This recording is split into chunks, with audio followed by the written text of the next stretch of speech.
Et la Chazak ou Baruch, Beruchim Tiyu, Zach aujourd'hui, 27 du mois de Nissan, la pureté.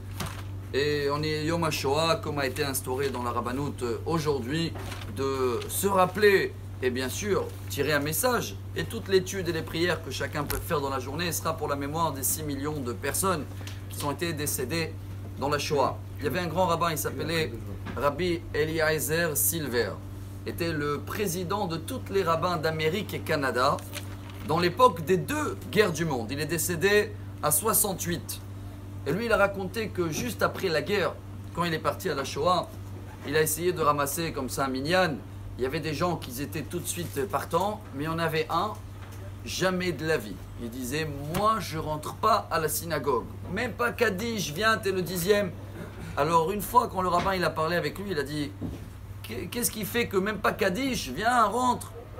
Il a dit, moi depuis ce que j'ai vécu dans la Shoah, et j'ai vu qu'il y avait un monsieur chez nous dans le camp, comme ça il avait un sidour, c'était le seul à avoir le sidour.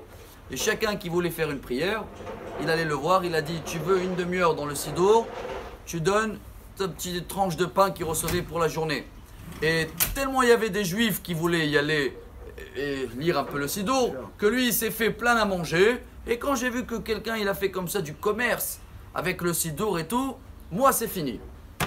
Et là le rabbin, c'est un message énorme aujourd'hui chers amis pour nous, qui est lié à les maximes des pères qu'on va lire cette semaine. Dans la 13e Mishnah, il y a un Tana qui porte le même nom, Rabbi Eliezer Omer.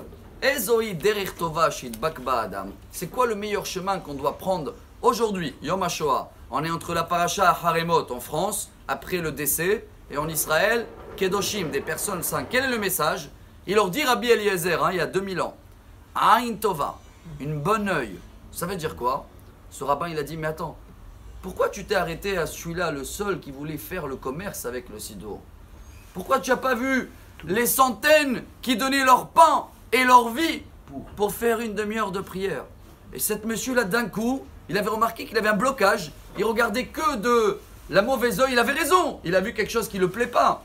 Mais pour prendre une décision dans la vie ou changer un comportement, on est obligé d'utiliser que la bonne œil qui existe toujours. Pour cela, on va terminer avec ce qu'il dit le Baala Imre Emet, le Admor de Gour, Arav Alter Zichrono Livracha, que ça aussi c'est une communauté qui a été complètement disparue dans la Shoah. Il a dit, les gens y croient dans la mauvaise œil, Ainara, ça existe ou pas?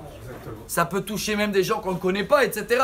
Il a dit, alors si les gens y croient dans la mauvaise œil, bien sûr qu'il faut y croire dans la bonne œil. Ça existe et ça peut influencer même des gens qu'on ne connaît pas. C'est à nous de prendre un message de cette journée et d'appliquer ce maxime de père et prendre une décision que peu importe ce qui s'est passé, même si on veut juger, il faut prendre toute l'histoire du peuple juif. De voir que maintenant on est là, on était là. Il y avait des accidents, mais il ne faut pas s'arrêter sur ces accidents pour garder un comportement qui va contre la volonté de Dieu. Et bien, Ezrat Hashem, quand on a la bonne œil, et ben tout est très bien. Yom Tov et excellente Bezrat Hashem nouvelle pour tout le peuple d'Israël avec la revenue de Mashiach et Triat Ametim. Amar Rabbi Elazar.